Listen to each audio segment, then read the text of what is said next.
Bonjour à tous, au sommaire de Motors Legends ce mois-ci, nous poursuivons nos rétros F1 des années 70 et nous allons passer en revue dans quelques instants la saison 74. Mais avant, nous allons vous présenter un film d'époque consacré à l'une des stars du paddock, Emerson Fittipaldi. Le Brésilien a conquis le titre en 72, il est déjà une légende dans son pays, un document exceptionnel. L'année 74, elle, fut marquée avant tout par le renouvellement complet de l'équipe Tyrrell. Face à elle, Ferrari, Lotus, McLaren et Brabham qui ont une furieuse envie de revanche. F1 74, c'est ce que nous allons voir après donc ce portrait d'Emerson Fittipaldi réalisé il y a près de 30 ans.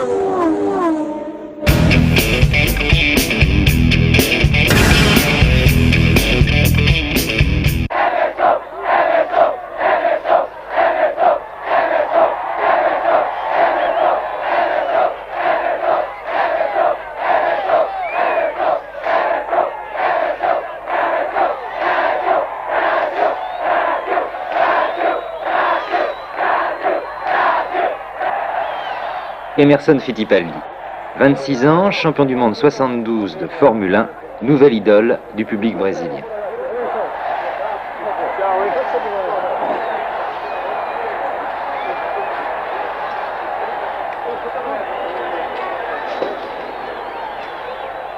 Son nom, scandé sur un rythme de samba, est devenu, comme celui de Pelé, un symbole pour tout un peuple.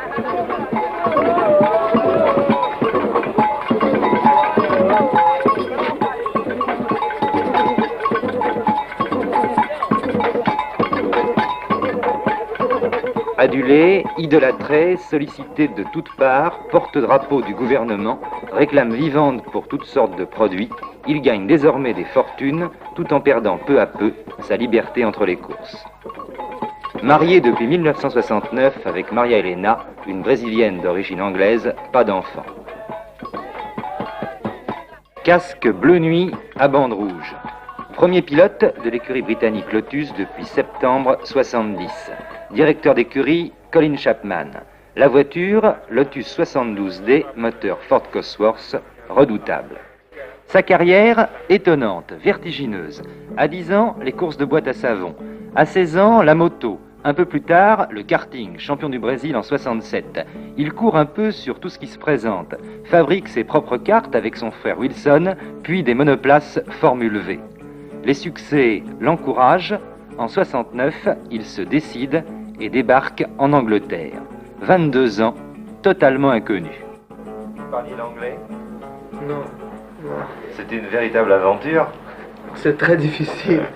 Mais quand vous voulez parler pour manger, c'est très rapide pour apprendre l'anglais.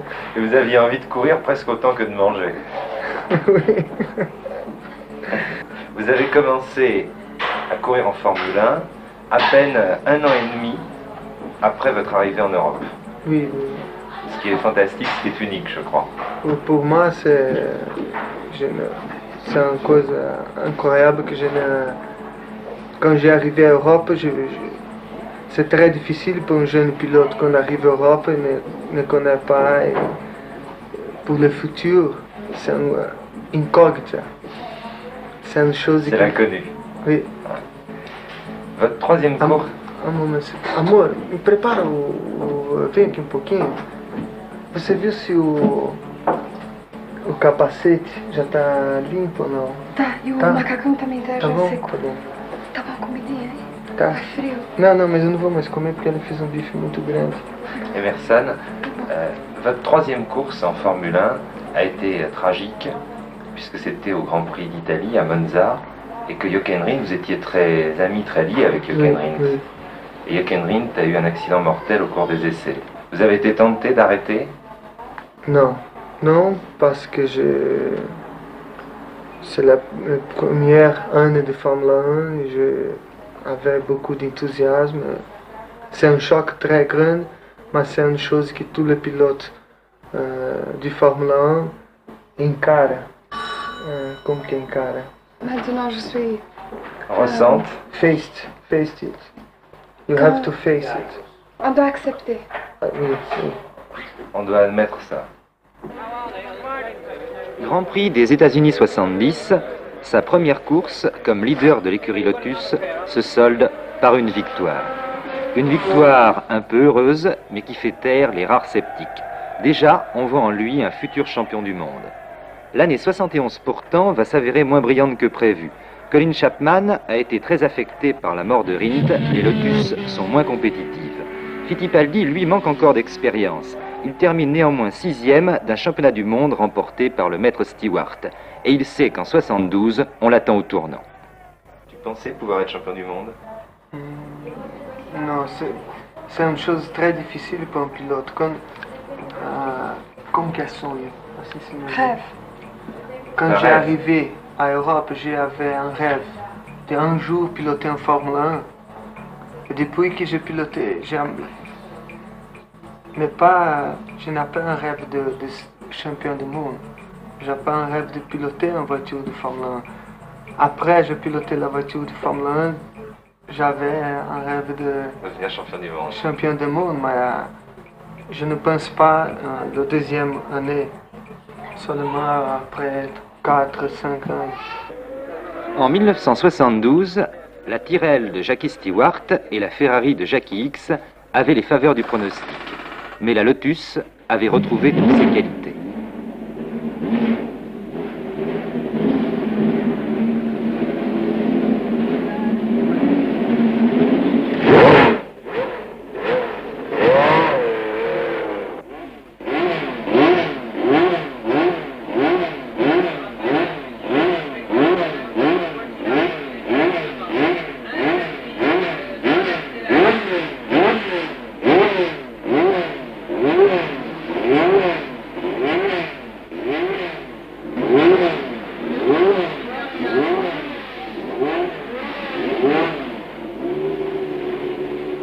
Jackie et la Lotus.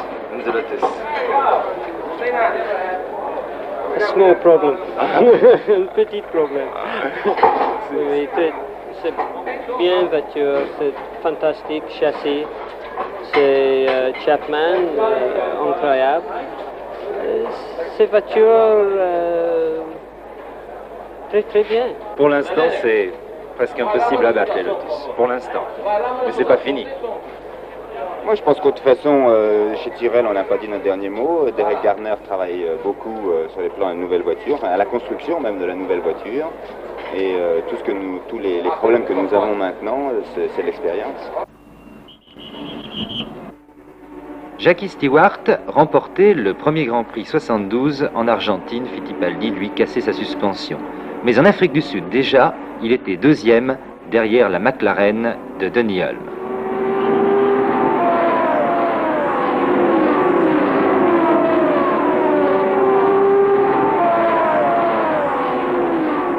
Et le Grand Prix d'Espagne, disputé à Madrid, allait marquer le début d'une impressionnante série de succès. Certes, Beltoise imposait sa BRM sous la pluie à Monaco, X sur sa Ferrari démontrait au Nürburgring qu'il est le roi du terrible circuit allemand. Certes, Stewart, handicapé par des ennuis de santé en début de saison, gagnait en France, au Canada, aux États-Unis, prouvant ainsi qu'il entendait rester le maître. Mais Fittipaldi, lui, remportait 5 Grands Prix, Espagne, Belgique, Angleterre, Autriche, Italie. À 25 ans, il était champion du monde, malgré le retour de Jackie Stewart en fin de saison.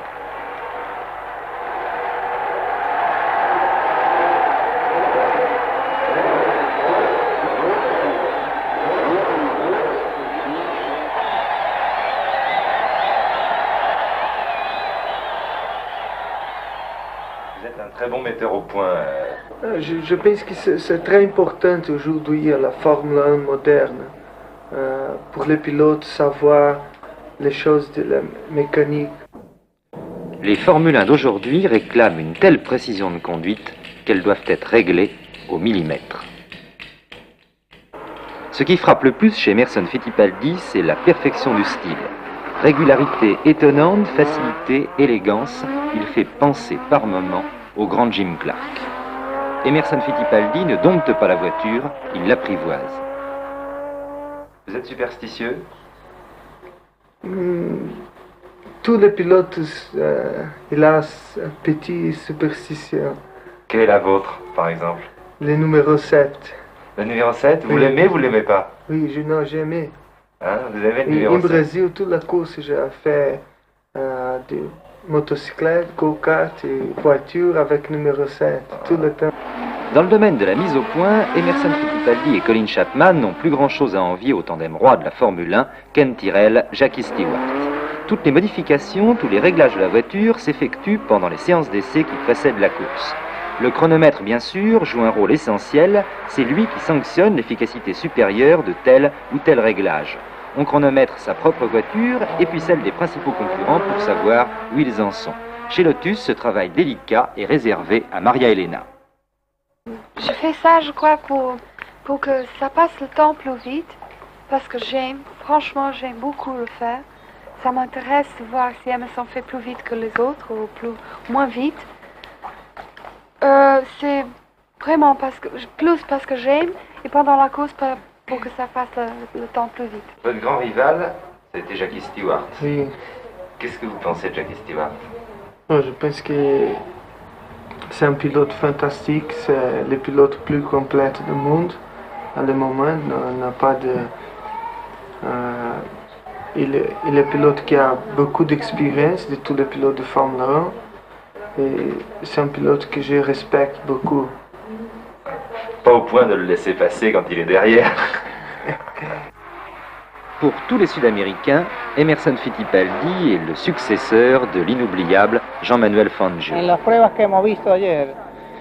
Ce dernier estime que Stewart a plus d'expérience, mais que Fittipaldi possède néanmoins de sérieuses chances d'être encore champion du monde en 73. Stewart demande à Jackie ce qu'il pense d'Emerson en tant que pilote. What do you think about Emerson as a pilot? Emerson Fittipaldi. Who? You know the guy who won the World Championship? Oh, yes. Well, I think as a driver, he of course is very, very good. He has tremendous natural talent. He is, I think, probably his best quality is his mental attitude. The mentality is extremely good. And of course, in addition to that, he's a very good water skier. Dick Emerson est évidemment un très très bon pilote, il a beaucoup de dons naturels et plus que ça encore, il a la bonne mentalité pour être un coureur automobile, c'est-à-dire qu'il voit bien les problèmes, il se rend compte des problèmes, c'est aussi un gentleman sur la piste et c'est surtout un très bon skieur nautique. J'ai l'impression que beaucoup de pilotes de Formule 1 aimeraient bien voir Emerson Fittipaldi sur une autre voiture que la Lotus. Mais tu sais, je crois que c'est une question, ou plutôt c'est un désir peut-être légitime, mais finalement, si Emerson et Lotus sont le meilleur tandem pour l'instant, il est indiscutable que Emerson, probablement sur une autre voiture, ferait des résultats très brillants. Et vous, François, qu'est-ce que vous pensez d'Emerson Fittipaldi? C'est un petit peu un pilote de votre génération. J'en pense beaucoup de mal parce qu'il va beaucoup trop vite. C'est un type, ça type bien.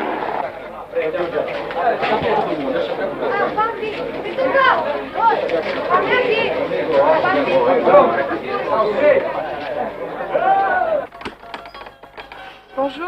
Bonjour.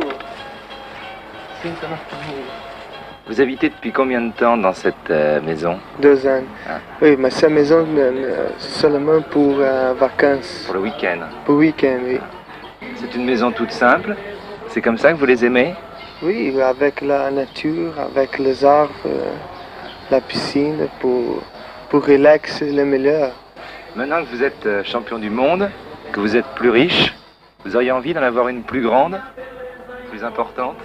Non, je pense que nous sommes très contents avec cette maison ici. Vous habitez toute l'année avec votre frère Wilson, qui est également pilote de Formule 1, Oui. sa femme et leur fils Christian. Oui, Tout se passe en famille chez les Fittipaldi. oui, oui. Ah, c'est très très important pour vous, la famille.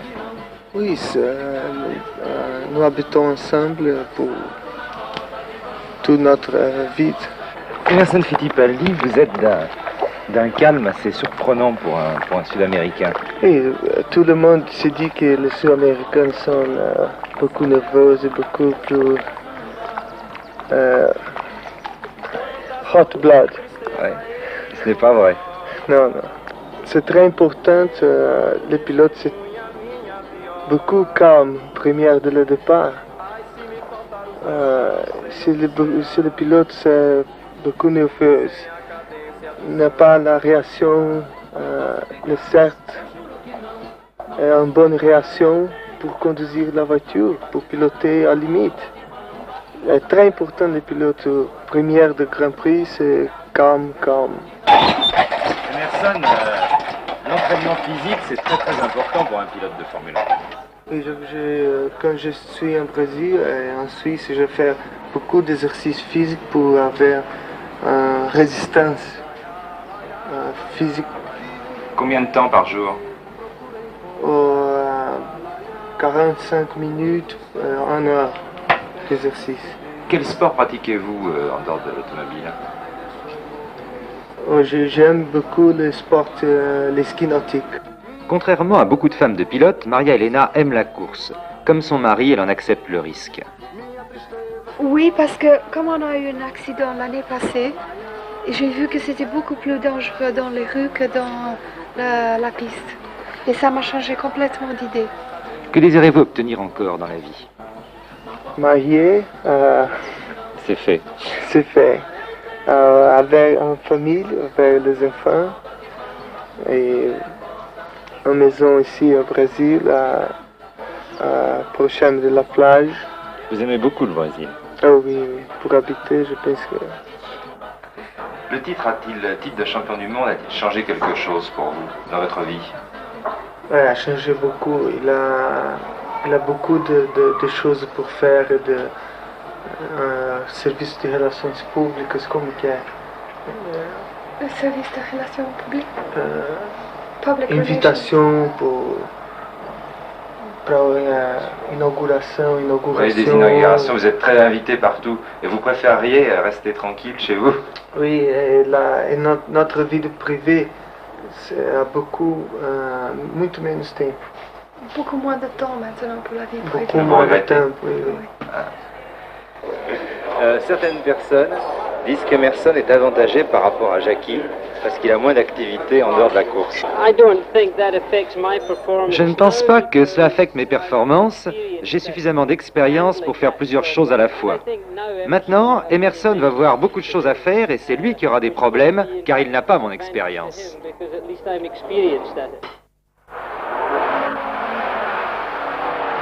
Déjà, la saison 73 a commencé par une formidable bataille entre Stewart et Fittipaldi.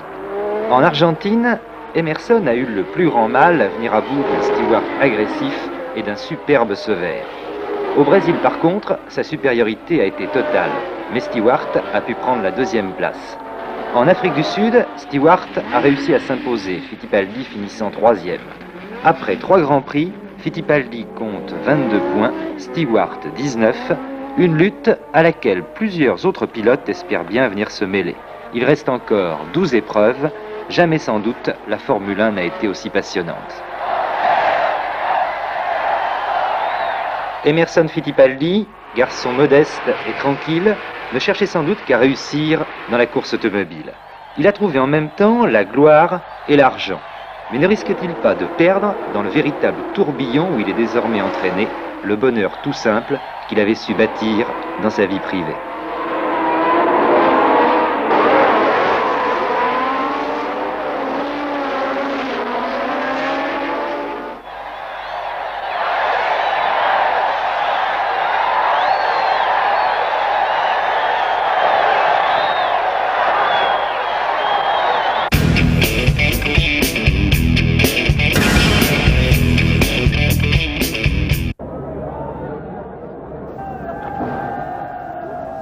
« 13 janvier 1974, la 25e saison de l'histoire de la Formule 1 est sur le point de démarrer en Argentine, à Buenos Aires.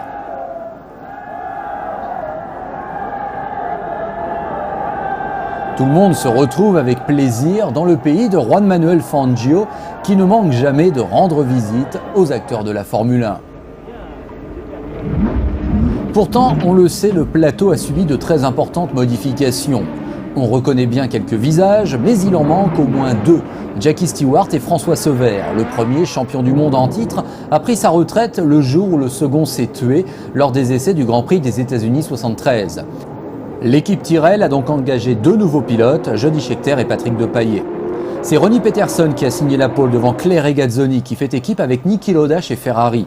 25 voitures sont au départ, Peterson chez Lotus fait désormais équipe lui avec Jackie Ickx. Emerson Fittipaldi, champion du monde 72, est passé chez McLaren aux côtés de Denis Hulme. Dès le 3e tour, Carlos Rothman sur Brabham a doublé Peterson et commence à creuser l'écart. Chez Tyrrell, ce n'est pas brillant. Scheckter abandonne peu avant la mi-course suite à la rupture de joint de culasse.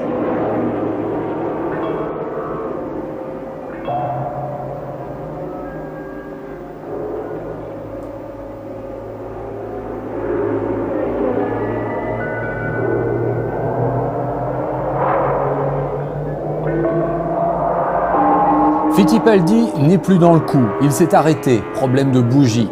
A noter en revanche la très bonne tenue des Ferrari après une saison 73 catastrophique.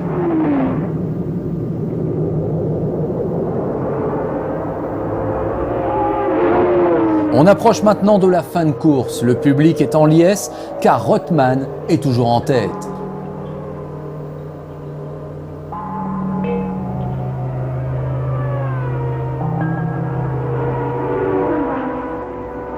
Mais une terrible désillusion attend l'Argentin dont le moteur ratatouille de plus en plus. Sans pitié, Hulme s'empare du commandement dans l'avant-dernier tour et remporte la 8e victoire en Grand Prix de sa carrière. Le Néo-Zélandais ne le sait pas encore, ce sera aussi son dernier succès en Formule 1. Au Brésil, 15 jours plus tard, Fittipaldi joue gros car à domicile. La foule lui demande de faire aussi bien qu'à Monza en 1972, où sa victoire au Grand Prix d'Italie lui avait permis de conquérir son premier titre. Fittipaldi qui a signé la pole devant un Rothman décidément en forme en ce début de saison et qui a soif de revanche, il prend d'emblée le commandement. Mais dès le 4e tour, c'est Peterson qui s'installe en tête. Les pneus de Rothman souffrent de la chaleur. Peterson va devoir se méfier de Fittipaldi qui ne le lâche pas. Regazzoni est derrière alors que Lauda a dû abandonner soupape cassée. Au 16e tour, Fittipaldi double Peterson. Le Suédois qui porte le numéro 1 s'arrête même au stand et repart en 9e position. Il bataille alors avec Jody Scheckter, les Tyrrell sont encore à la peine.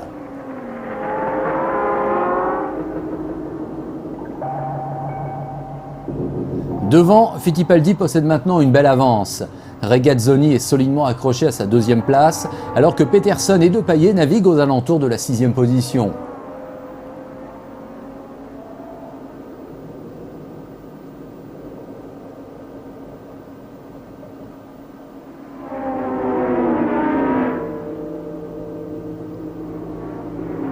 Attention au changement d'adhérence, la pluie commence en effet à tomber.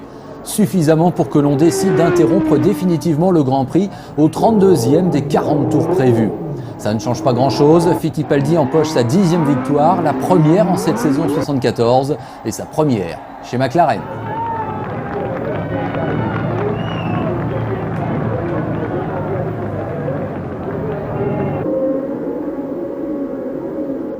Deux mois plus tard, c'est le Grand Prix d'Afrique du Sud, un Grand Prix où ne figure pas Peter Revson, qui s'est tué peu avant en essai privé.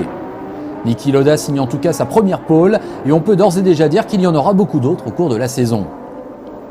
Regardez bien la Lotus de Peterson, qui va trouver le moyen de s'accrocher avec celle de son coéquipier Jackie Ickx.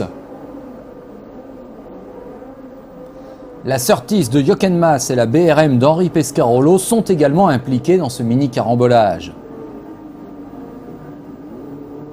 Toujours est-il que Lauda et Rothman sont en tête devant Regazzoni, Scheckter, James Hunt et Fittipaldi.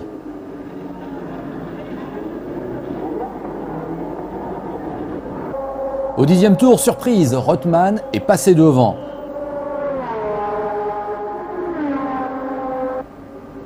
Le numéro 14, c'est Jean-Pierre Beltoise sur BRM qui, déchaîné, va terminer à une magnifique 2e place derrière Carlos Rothman qui remporte son tout premier Grand Prix.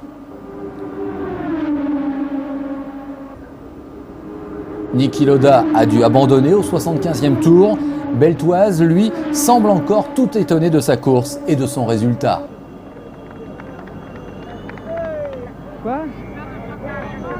Je suis deuxième.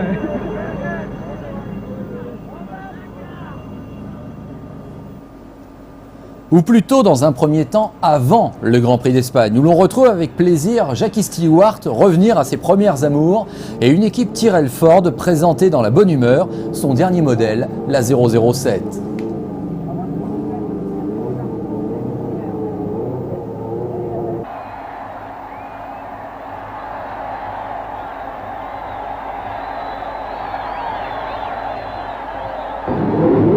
Il n'empêche que sur la piste, Scheckter et Depailler ne sont pas bien placés alors que Lauda et Peterson sont en première ligne.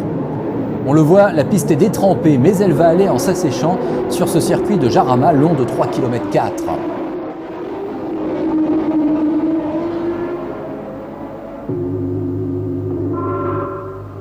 Pas de changement dans les 10 premiers tours. Peterson mène devant Lauda et Regazzoni.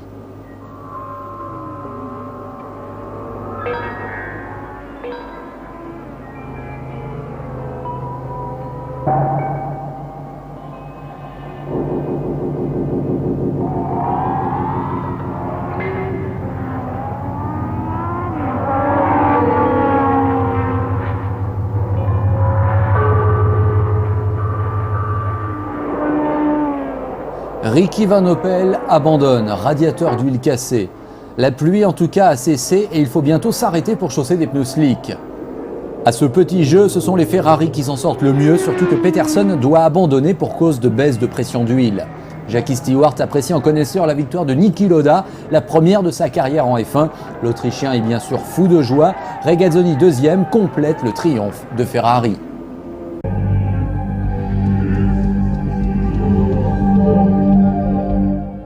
Tu veux mettre du piment dans...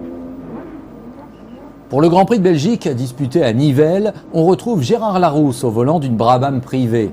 Le Français, qui remportera les 24 heures du Mans un mois plus tard en compagnie de Pescarolo, s'élance de la 27e position sur la grille, une grille dominée par Clay Regazzoni.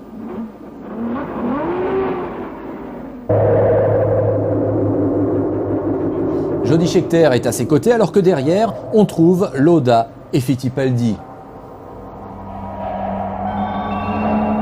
Rega prend le meilleur envol et même si les commissaires belges sont sourcilleux pour le droit à l'image, cela n'empêche pas la Ferrari de mener, bien que Fittipaldi soit à l'affût derrière. Patrick Depailler, lui, est en 5e position.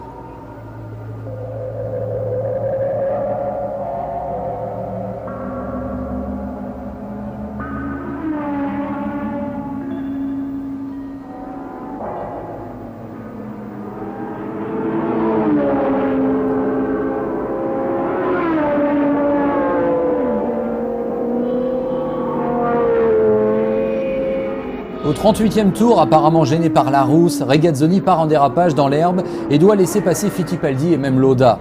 Au 45e tour, grosse sortie de piste pour James Hunt et sa Ice Skate.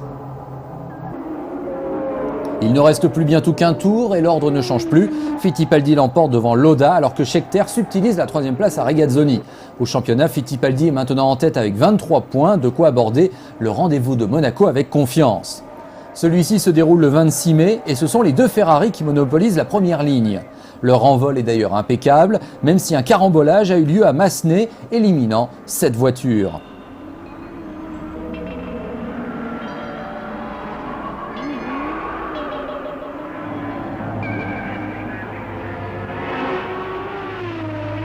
Regazzoni a pris le meilleur sur Lauda, mais on sent Peterson 3e très en forme.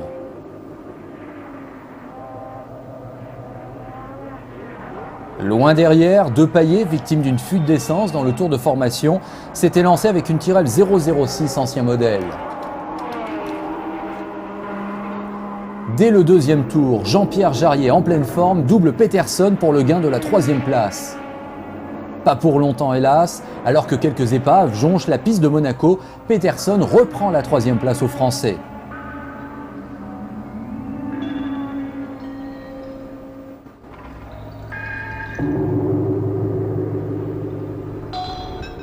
Quelques tours plus tard, suite à une erreur de Peterson, le classement a évolué. Regazzoni mène devant Lauda, Jarier, Scheckter, Elwood et Peterson qui a pu repartir. Jarier en tout cas est survolté. Au volant d'une Shadow, il tient la dragée haute aux deux Ferrari. Derrière, Scheckter et Peterson sont à la lutte pour la 4e place.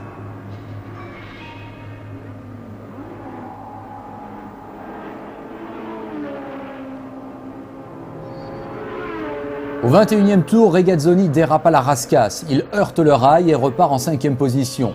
Jarier a également dû revoir ses prétentions à la baisse suite à quelques soucis mécaniques. Au 33e tour, Lauda abandonne. Cela laisse finalement une voie royale à Peterson qui n'en demandait pas tant après son erreur du début de course. Finalement, le Suédois devance Scheckter et Jarier qui signe son meilleur résultat de l'année. Peterson ne pouvait espérer une plus belle victoire avant d'aborder son Grand Prix national. Il a en effet une revanche à prendre. L'année précédente, pour la première édition du Grand Prix de Suède, il avait dû laisser passer Ulm dans l'avant-dernier tour. Peterson qui va devoir se méfier des Tyrrell, qui signent les 2 meilleurs temps des essais. Depailler réalise même la première et seule pole de sa carrière. Dès le premier tour, Pescarolo doit abandonner et sa BRM commence à prendre feu. Au 2e tour, c'est au tour de Beltoise de renoncer soupape brisée. Au 8e tour, c'est Peterson qui se range, demi-arbre de roue cassée. Le Suédois ne gagnera donc pas chez lui.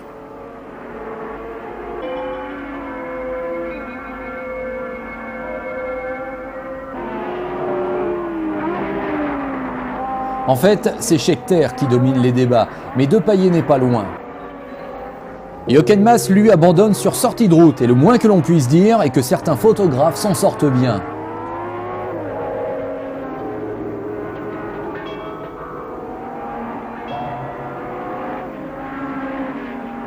Chez Tyrrell, on retient son souffle, le doublé est en vue. Il faut juste survivre à ce Grand Prix de Suède éprouvant pour les mécaniques. Derrière les Bleus, on trouve 2 jeunes loups aux dents longues qui s'étaient déjà distingués en 73, Niki Lauda et James Hunt. Finalement, au 71e tour, Lauda rentre au stand. C'est l'abandon pour cause de suspension arrière cassée. Cela laisse le champ libre à Hunt pour cueillir une superbe 3e place, 3 secondes seulement derrière les 2 Tyrrell qui terminent groupés. Scheckter signe sa première victoire en Grand Prix et Depailler son meilleur résultat à ce jour.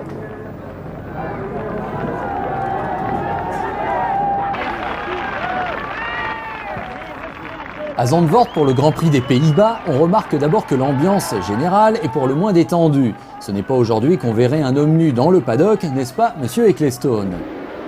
Au premier virage, le fameux Tarzan, on croit d'abord que tout se passe bien, mais il y a eu un accrochage entre Tom Price et Hans Stuck.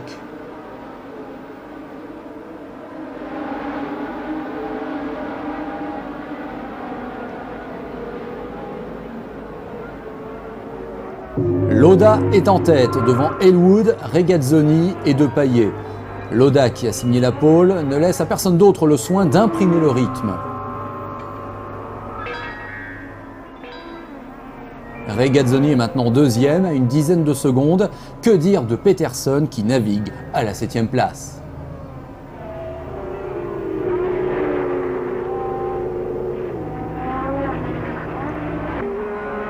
Les 2 Ferrari en tout cas sont au-dessus du lot. Derrière, on remarque surtout la bataille Depailler-Fittipaldi.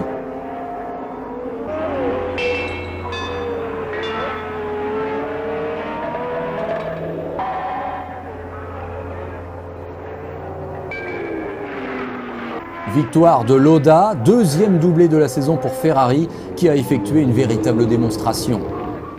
Juste avant le Grand Prix de France, le classement du championnat est le suivant.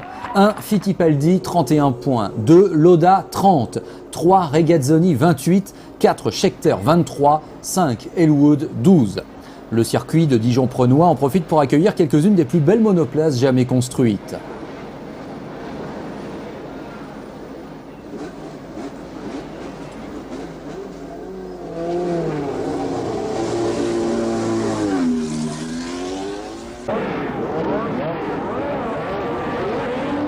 Au départ, s'il n'y a pas de problème pour Peterson et Lauda qui s'élancent depuis la première ligne, derrière on distingue un gros accrochage entre Price, Rothman et Hunt.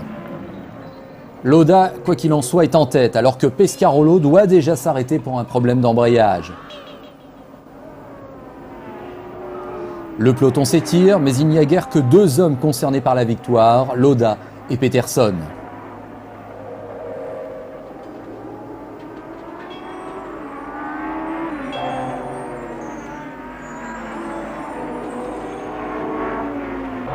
Au 17e tour, le pilote de la Lotus porte une attaque sur la Ferrari et ravit le commandement à Lauda. L'issue de la course vient de se décider. Dès lors, Peterson peut contrôler le Grand Prix devant Lauda, Regazzoni, Fittipaldi, Scheckter.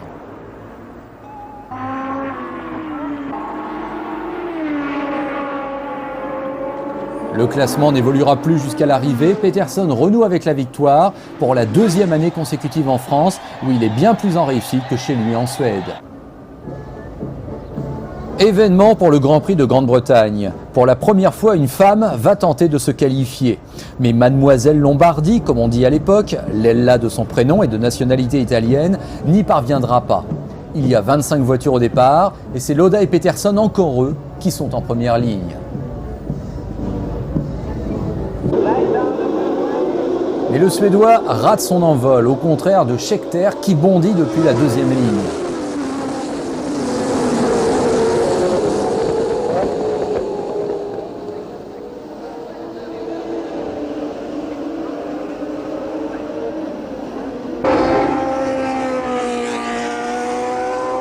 Petit à petit, 3 groupes de 2 se forment. Lauda et Scheckter pour la première place, Regazzoni et Peterson pour la 3e, Rothman et Fittipaldi pour la 5e. Les premiers abandons sont alors enregistrés. Brambilla sur March renonce, problème de pression d'essence. Merzario sur Iso se range au 26e tour. Depailler au 35e, tous deux pour cause de moteur défaillant. Hans Stuck sur March sort de la route au 37e tour suite à une crevaison. Rothman, lui, a été victime d'un tête-à-queue et Peterson d'une crevaison là aussi. Voilà pourquoi on trouve maintenant Lauda, Scheckter et Fittipaldi aux avant-postes. Au 74e tour, Lauda rentre précipitamment au stand, pneu arrière droit presque déchiqueté. Auparavant, Scheckter avait doublé l'Autrichien et s'était emparé du commandement. Le Sud-Africain signe sa deuxième victoire en Grand Prix. Au championnat, la bataille est formidable avec Lauda 38 points, Fittipaldi 37, puis Regazzoni et Scheckter 35, 4 pilotes en 3 points. Le Grand Prix suivant, Nürburgring, reçoit l'appellation de Grand Prix d'Allemagne et d'Europe. Nous sommes le 4 août et les deux Ferrari ont relégué leur concurrente à plus d'1 seconde aux essais. Mais dès le premier tour, Lauda est éliminé suite à un accrochage avec Scheckter. Regazzoni mène donc devant le Sud-Africain, toujours là contrairement à Lauda.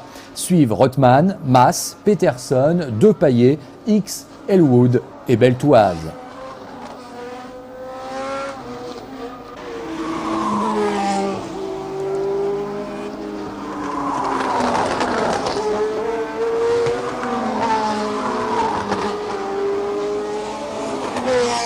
Dans les 5 premiers tours, à noter les abandons de Fittipaldi et Depailler, ce dernier suite à une attaque ratée sur Peterson.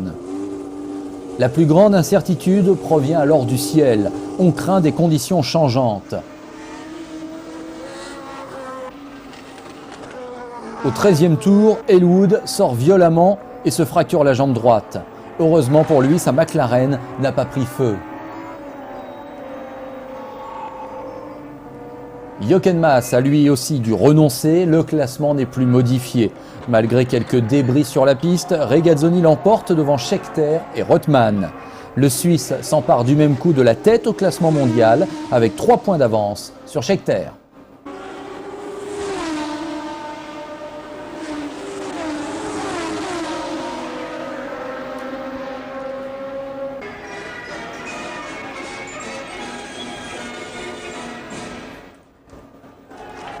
Direction ensuite l'Autriche et le circuit très rapide de Zeldweg pour la 12e manche du championnat du monde des conducteurs.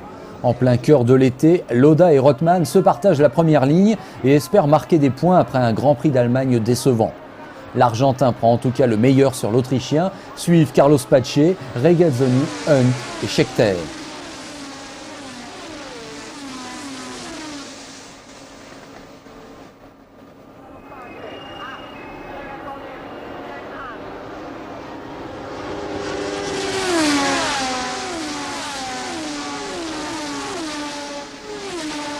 Le spectacle est somptueux, tous les pilotes se suivent, prêts à profiter de la moindre erreur de l'adversaire. Premier abandon de taille, Scheckter qui casse son moteur au 9e tour.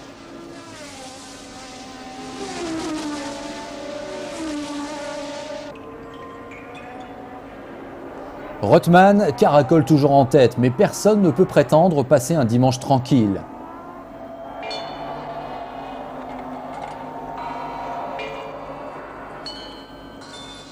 C'est au tour de Lauda de connaître quelques problèmes et derrière on commence à klaxonner. Fittipaldi et Hulme notamment se font très pressants.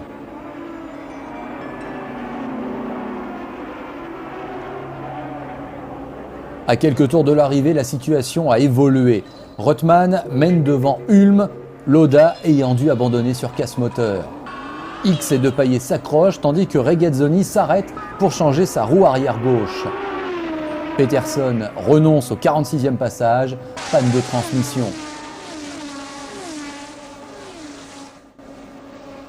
Bref, seul Rothman est passé à travers les ennuis, il empoche sa deuxième victoire de l'année. Dans le fief de Monza, la situation au championnat est alors la suivante. Regazzoni est en tête avec 46 points, suivent Scheckter avec 41, Lauda toujours 38 et Fittipaldi 37. Tout est encore possible entre ces quatre hommes. Le départ est anticipé par Lauda qui avait signé sa 6e pole consécutive, la 9e de la saison. L'Autrichien ne sera pourtant pas pénalisé et il mène grand train devant Rothman, Pace, Regazzoni, Peterson et John Watson.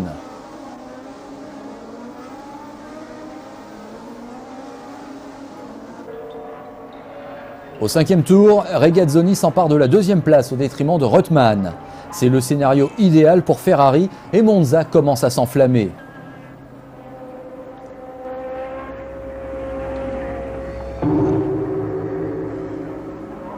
Fittipaldi, lui, marque le pas et navigue en 5e position, mais rien n'est encore fait dans cette course qui réserve bien des surprises.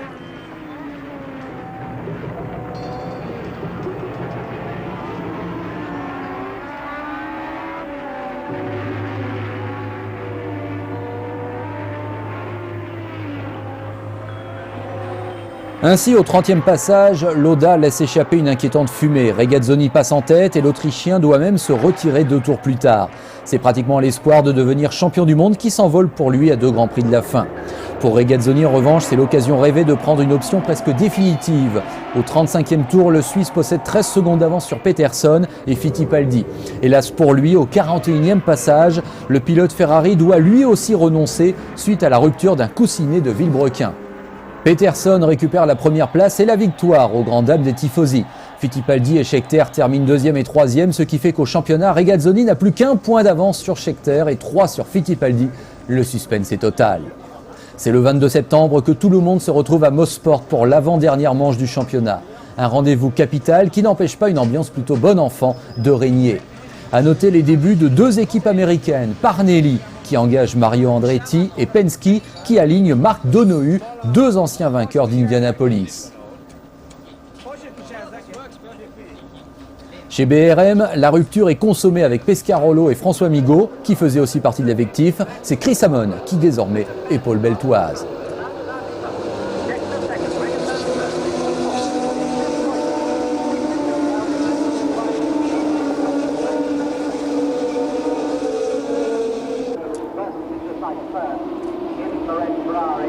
Les essais sont marqués par un spectaculaire accident de Clay Regazzoni. Le pilote Ferrari est indemne, mais ne peut se qualifier qu'en 3e ligne, alors que c'est Fittipaldi qui signe la pole. Néanmoins, Regazzoni effectue un superbe départ qui le propulse à la 3e place au premier virage, derrière Lauda et Fittipaldi.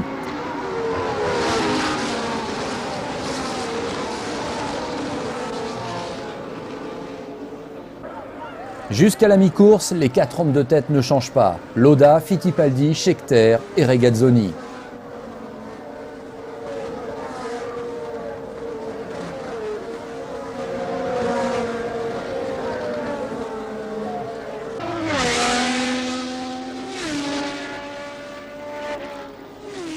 Mais les abandons vont alors se succéder, à commencer par Scheckter au 49e tour.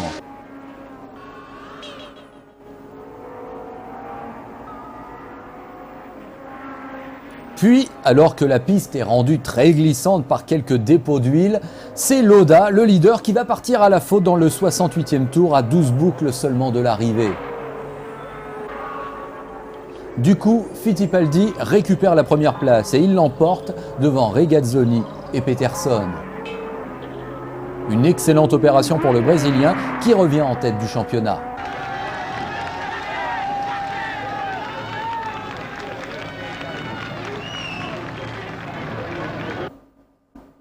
Tout va donc se jouer à Watkins Glen. Regazzoni et Fittipaldi sont ex-aequo avec 52 points.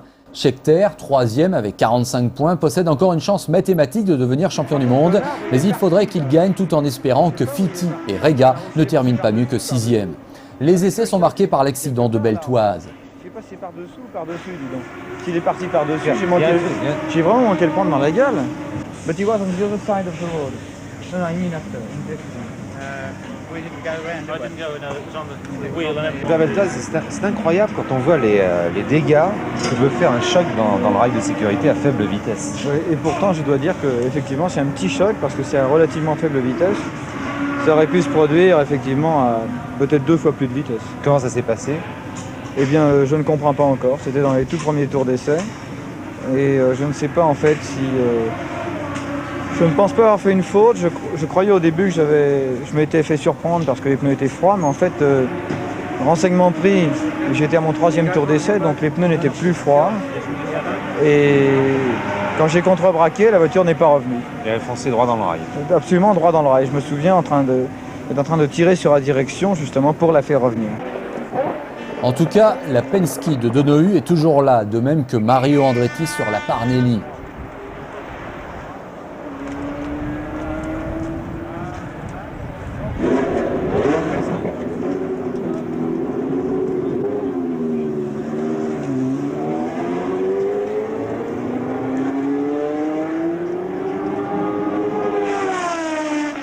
Les Ferrari, elles, et en particulier Regazzoni, jouent le titre, mais le Suisse ne pourra se qualifier qu'en 9e position, ce qui n'est pas de bon augure.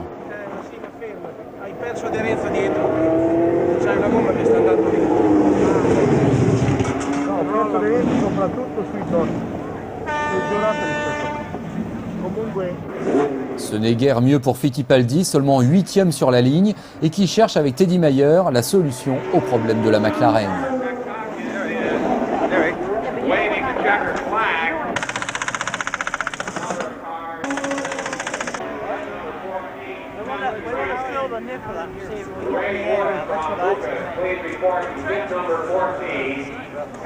Du côté de chez Tyrrell, on fait appel à Stewart pour conseiller Scheckter.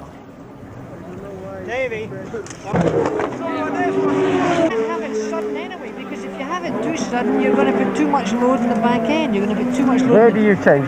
What do you change? I take it right up. You take that one in second. I think take that one in second, go into third, and then as you go right along, take it as high as you can in third, and then go on a light throttle into fifth, a light throttle, and then progressively go through. Then when you start to point the car... Yeah, I can go flat through there, there's no problem. Yeah, I know that, but you'll find that you'll go faster flat in fifth gear. On se demande néanmoins si le courant passe bien entre l'ancien triple champion du monde et son successeur. Quoi qu'il en soit, tout est en place pour une formidable finale de championnat et on sent l'ambiance des grands événements flotter sur Watkins Glen. Jackie Stewart officie aussi en tant que consultant pour la chaîne américaine ABC et réunit côte à côte Fittipaldi et Regazzoni. L'un des deux sera champion du monde à l'issue du 15e Grand Prix de la saison.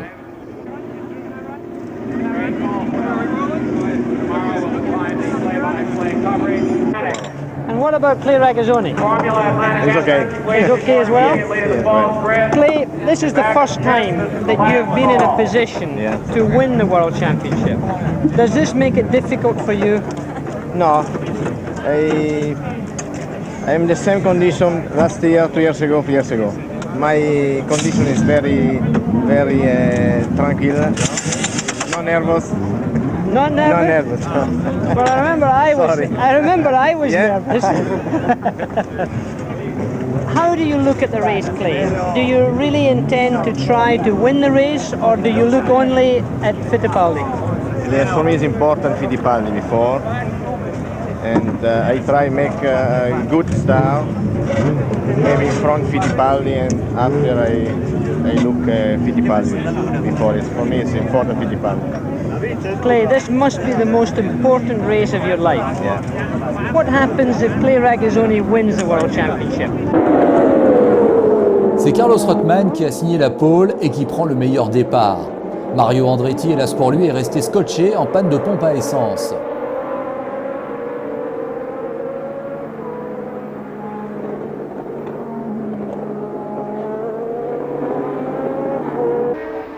Les positions, Rothman, Hunt, Pace, Lauda, Scheckter, Fittipaldi, Regazzoni.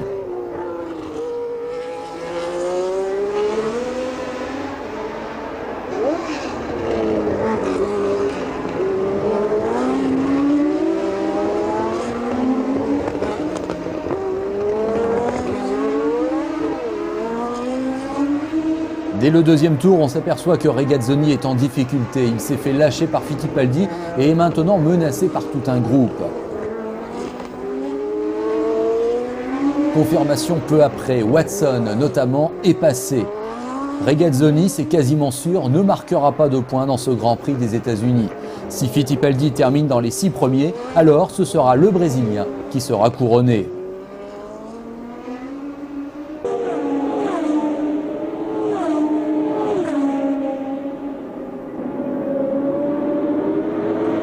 Rothman mène toujours le bal devant Hunt. Suivent Pace, Lauda, Scheckter, Fittipaldi, Watson, Merzario. Pour Regazzoni, c'est l'enfer. Il navigue aux alentours de la 10e place. Pire, le Suisse s'arrête au 14e tour pour changer ses 2 roues avant.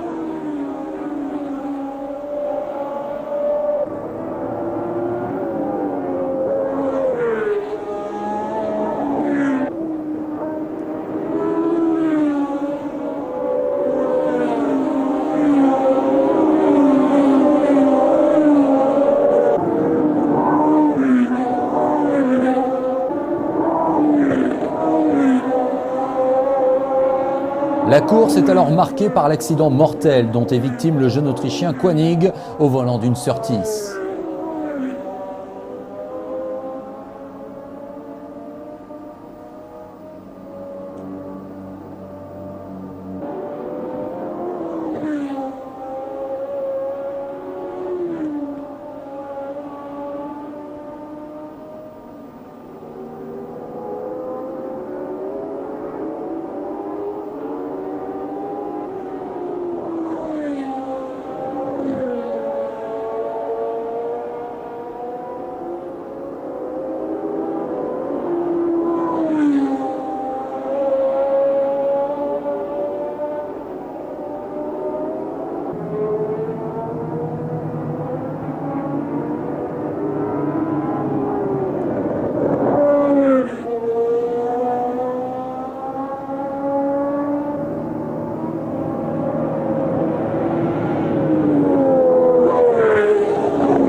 Au 45e des 59 tours, c'est l'abandon pour Jody Scheckter. Panne d'alimentation pour le Sud-Africain qui termine tout de même 3e du championnat avec 2 victoires à la clé.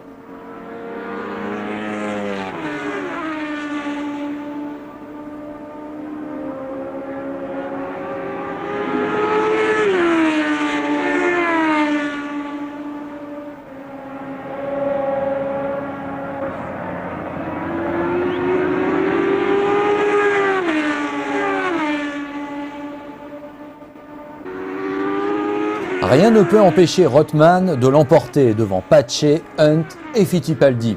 Cette 4e place est synonyme de titre pour le Brésilien qui enlève sa 2e couronne après celle de 1972.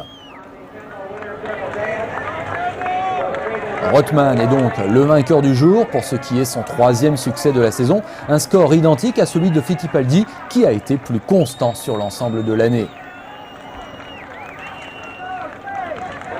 Du côté des constructeurs, c'est McLaren qui l'emporte devant Ferrari, Tyrrell et Lotus. Ainsi s'achève la saison 74.